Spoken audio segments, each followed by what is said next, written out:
सभी बगलामुखी भक्तों को जय माई की। कैसे पता करें कि घर के देवता बंधे हुए हैं?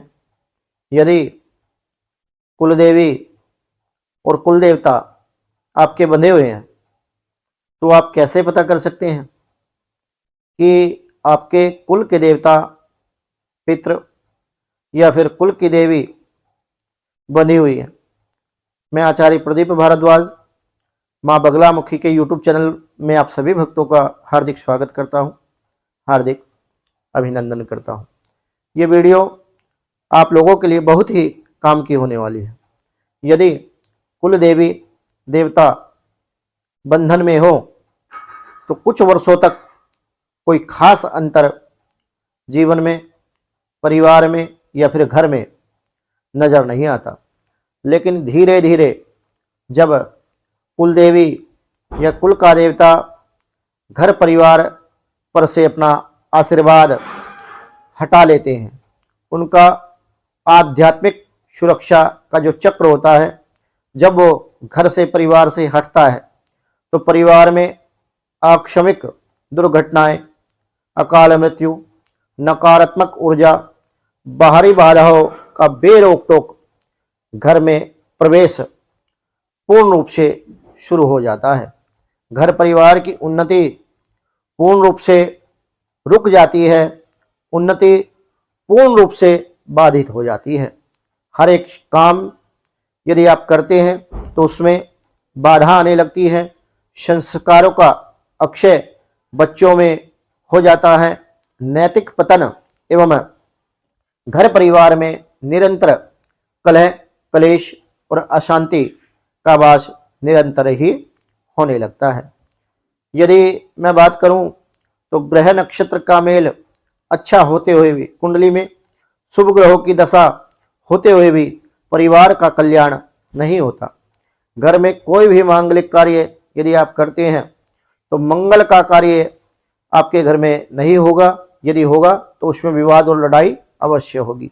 लक्ष्मी माता का आशीर्वाद घर परिवार पर नहीं रहता, व्यापार में धन हानि, माया में बरकत न रहना, शादी विवाह में अड़चन आना, बच्चे यदि आपके विवाह योग्य हो गए तो संपन्नता होने के बाद में भी आपके बच्चों का विवाह समय पर नहीं हो पाता। यदि देवता बंधन में हैं तो कैसे उनको आप मुक्त कर सकते हैं? अभी पूर्व में मैंने आपको बताया कि किन कारणों से आप जान सकते हैं कि आपके देवता पितृ बंधन में हैं या नहीं। यदि बंधन में हैं तो उसके लिए क्या करें? इसका उत्तर सीधा नहीं है। बंधन कैसा है, किस शक्ति आदि का है, कैसा प्रयोग आपके पितरों पर, आपके पूर्वजों पर या फिर आपकी कुल देवी पर हुआ है आदि को जान करके ही बंधन खुलते हैं। कुछ बंधन तो समय अवधि बीत जाने पर स्वतः ही खुल जाते हैं, क्योंकि कुछ बंधन का समय रखा जाता है, तो जब वो समय अवधि बीत जाती है तो वो स्वतः ही खुल जाते हैं। कुछ मामूली पूजा पाठ से किसी के लिए कुछ प्रयोग आदि करने पड़ते हैं तो उनसे भी खुल जाते हैं, परंतु कुछ बंधन ऐसे होते हैं जो क्रियाओं के प्रभाव में यदि पितर आ गए तो क्रिया के बिना नहीं खुलते। यदि सभी इस बात पर निर्भर करते हैं कि कैसे कर्म हुए हैं बांधने के लिए और क्यों हुए हैं, तो उसके लिए ऐसे ही साधक की आवश्यकता पड़ेगी, उसको आप स्वयं से नहीं खोल सकते। यदि नॉर्मल दिक्कत है तो किसी ने कुछ किया है तो कैसे पता करें? आपको किस तरीके से पता चलेगा कि आपके घर पर, आपके पितरों पर या आपकी कुल देवी बंधन में है और किसी ने कुछ कर दिया है? तो एक साबुत लाल मिर्च जलती हुई गैस या चूल्हे में आप रखिए।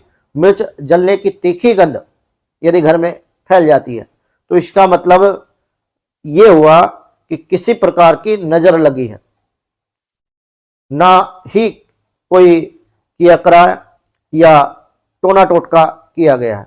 व्यापार बंधन खोलने के लिए आप क्या उपाय कर सकते हैं?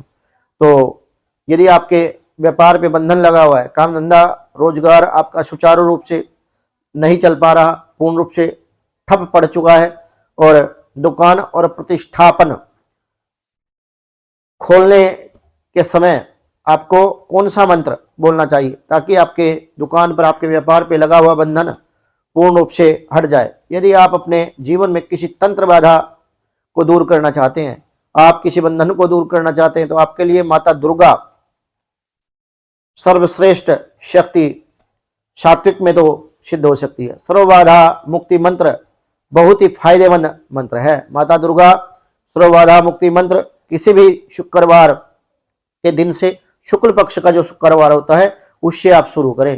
तो 7 शुक्रवार आपको सुबह ब्रह्म मुहूर्त में नहा धोकर स्नान आदि करके लाल वस्त्र धारण करने चाहिए। माता दुर्गा का आपको ध्यान करना चाहिए, माता का स्मरण आपको करना चाहिए और 21 बार आप माता श्री के इस मंत्र का कम से कम दोनों हाथ जोड़ करके करुण पुकार हृदय के साथ, हे माता श्री, कष्टों का निवारण कीजिए। और ये विशेष प्रकार का मंत्र, सर्वबाधा विनिर्मुक्तो धन धान्य श्रुतान्विता मनुष्य मत प्रसादेन भविष्यति न संशय। ये दुर्गा सप्तशती में एक श्लोक आता है। तो इस श्लोक को इतना प्रभावी और इतना कारगर माना जाता है। हमने भी इसका कई जगह प्रयोग किया और लोगों के द्वारा कराया, अपने भक्तों के द्वारा। तो उनका जो अनुभव रहा इस श्लोक को लेकर के, इस मंत्र को लेकर के, बड़ा ही दिव्य अनुभव इस मंत्र का रहा है, इस श्लोक का रहा है। तो प्रतिदिन दुकान को खोलने का जो मंत्र है, दुकान खोलते ही 7 बार आप इस मंत्र का यदि उच्चारण करते हैं मन ही मन, यदि आप इस मंत्र को 7 बार अपने मन में बोल लेते हैं, ओम महालक्ष्मी च विद्महे विष्णु पत्नी च धीमहि तन्नो लक्ष्मी प्रचोदयात्, तो इससे आपका व्यापार जो है वो गति पकड़ लेगा और दिन दुगनी रात चौगुनी आप अपने व्यापार में करने लगेंगे। महालक्ष्मी की विशेष कृपा आपके घर पर, परिवार पर, व्यापार पर हो जाएगी और विशेष रूप से श्री नारायण के साथ में स्थिर होकर के माता लक्ष्मी आपके घर में अवश्य ही निवास करेगी। तो भक्तों, मेरे द्वारा दी गई जानकारी यदि आपको अच्छी लगी हो तो यूट्यूब चैनल को आप सब्सक्राइब अवश्य करें और इस वीडियो को अधिक से अधिक संख्या में शेयर भी करना ना भूलें। सभी भक्तों को जय माँ की, जय माँ कामाख्या, जय श्री महाकाल।